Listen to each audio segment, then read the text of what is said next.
Selamat pagi anak-anak. Berjumpa lagi bersama Bu Rizky dalam mata pelajaran PJOK. Bagaimana kabar kalian hari ini? Semoga anak-anak semua dalam keadaan sehat, bahagia, dan tentunya harus tetap semangat. Baiklah anak-anak, sebelum kita memulai pembelajaran hari ini, marilah kita berdoa terlebih dahulu agar dalam pelaksanaan pembelajaran hari ini kita semua diberikan kemudahan dan kelancaran. Berdoa mulai. Selesai. Bagaimana? Anak-anak sudah siap untuk mengikuti pembelajaran hari ini? Baiklah anak-anak, pada pertemuan minggu yang lalu kita sudah mempelajari materi tentang cara pemeliharaan diri dari penyakit dan penyakit menular. Sedikit mengulang materi minggu yang lalu, apakah kalian masih ingat kebiasaan baik apa saja yang dapat kita lakukan untuk menghindarkan diri dari penyakit? Ya, betul. Kebiasaan baik tersebut adalah 1. Mengkonsumsi makanan, buah, dan air yang cukup. 2. Olahraga secara teratur. 3. Istirahat atau tidur yang cukup. 4. Menghindari kebiasaan yang dapat merusak badan, seperti merokok dan minuman keras. Dan apakah kalian juga masih ingat macam-macam penyakit menular? Betul anak-anak. Untuk penyakit kulit, contoh penyakit menularnya adalah 1. Kadas, 2. kudis, dan 3. cacar air. Untuk penyakit mata, contoh penyakit menularnya adalah 1. iritasi atau peradangan mata, 2. herpes mata atau hipertik. Nah anak-anak, masih ada beberapa lagi penyakit menular yang perlu kalian ketahui. Di antaranya adalah 1. influenza. Influenza merupakan penyakit menular yang menyerang sistem pernapasan hidung dan tenggorokan. Penyebab penyakit flu ini adalah virus. Tanda-tanda atau gejala penyakit flu ini adalah 1. kepala pusing, 2. bersin-bersin, 3. hidung tersumbat, 4. menggigil, 5. demam, 6. nyeri pada tenggorokan, 2. demam berdarah dengue atau DBD.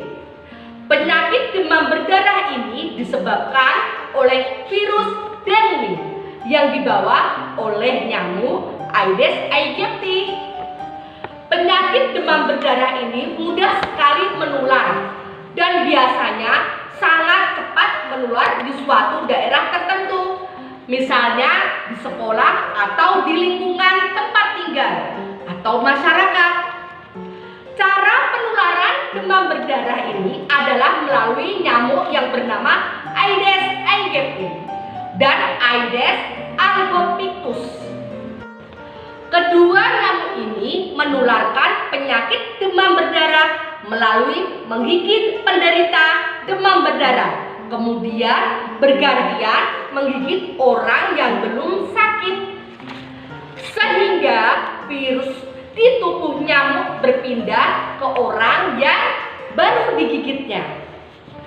Nah, anak-anak, apakah kalian tahu bagaimana cara pencegahan penyakit DBD atau demam berdarah? Ya, betul. Dengan cara melakukan aktivitas 3M, yaitu 1. menguras bak mandi, 2. menutup tempat air, dan ketiga, mengubur kaleng-kaleng bekas. Penyakit menular lainnya yang ketiga adalah malaria. Penyakit malaria disebabkan oleh parasit Plasmodium. Parasit Plasmodium dibawa oleh nyamuk Anopheles betina. Nyamuk tersebut adalah sebagai perantara penyakit malaria yang berbahaya. Bahkan apabila tidak segera diobati, bisa menyebabkan kematian pada penderitanya. Tanda-tanda atau gejala penyakit malaria adalah sebagai berikut. 1. Demam tinggi. 2. Berkeringat. 3. Menggigil atau kedinginan meski suhu tubuh panas. 4. Muntah-muntah atau mual. 5. Sakit kepala. 6. Diare. Dan 7. Nyeri otot serta sendi. Anak-anak, cara penularan penyakit malaria adalah melalui gigitan nyamuk Anopheles betina yang sudah terinfeksi oleh penyakit Plasmodium. Penyakit malaria dapat juga menular secara langsung, yaitu melalui transfusi darah penderita kepada orang yang awalnya sehat. Janin manusia juga dapat terinfeksi malaria akibat tertular dari darah sang ibu yang sedang mengandung. Anak-anak, untuk materi yang selanjutnya adalah penyakit tidak menular. Penyakit tidak menular merupakan penyakit yang tidak dapat ditularkan dari seseorang yang sedang menderita sakit. Penyakit tidak menular biasanya terjadi karena faktor keturunan dan gaya hidup yang tidak sehat. Anak-anak, berikut ini beberapa penyakit yang tidak dapat menular. Di antaranya adalah 1. Penyakit pada kulit. Penyakit panu. Penyakit panu disebabkan oleh jamur Malassezia. Tanda-tanda penyakit panu adalah 1. Timbul bercak putih pada kulit. 2. Terasa gatal saat berkeringat. 3. Bersisik lembut apabila digaruk.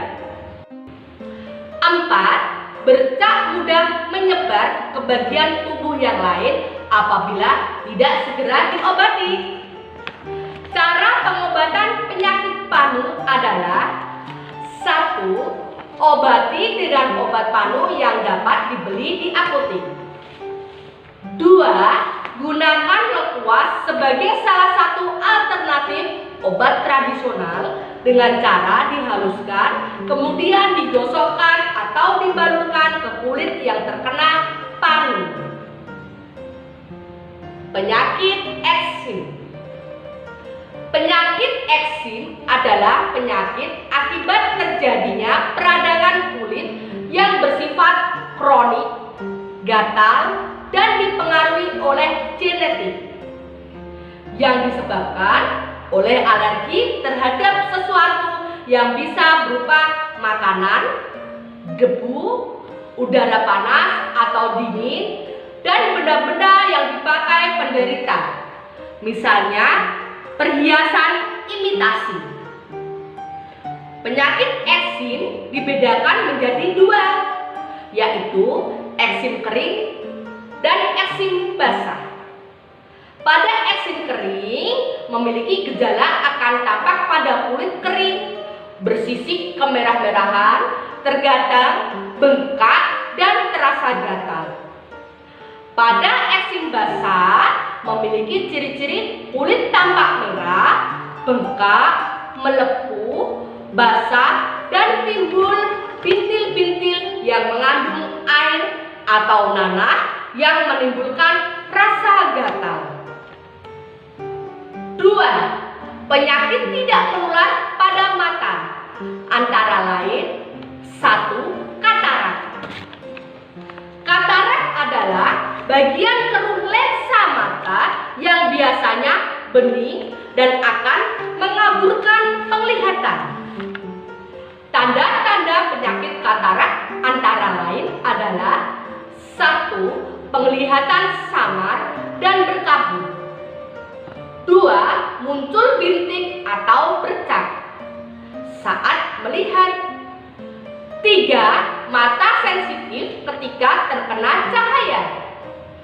4. Sulit melihat saat cahaya remang-remang atau sangat terang. Biasanya untuk penyembuhan penyakit katarak adalah dilakukan tindakan operasi. 2. Rabun senja atau rabun ayam. Penyakit rabun senja adalah penyakit mata yang terjadi ketika mata tidak dapat melihat dengan baik dalam keadaan redup atau menjelang malam tiba. Tanda-tanda penyakit rabun senja atau rabun ayam adalah mata tidak bisa digunakan dengan jelas apabila melihat benda ketika tiba senja.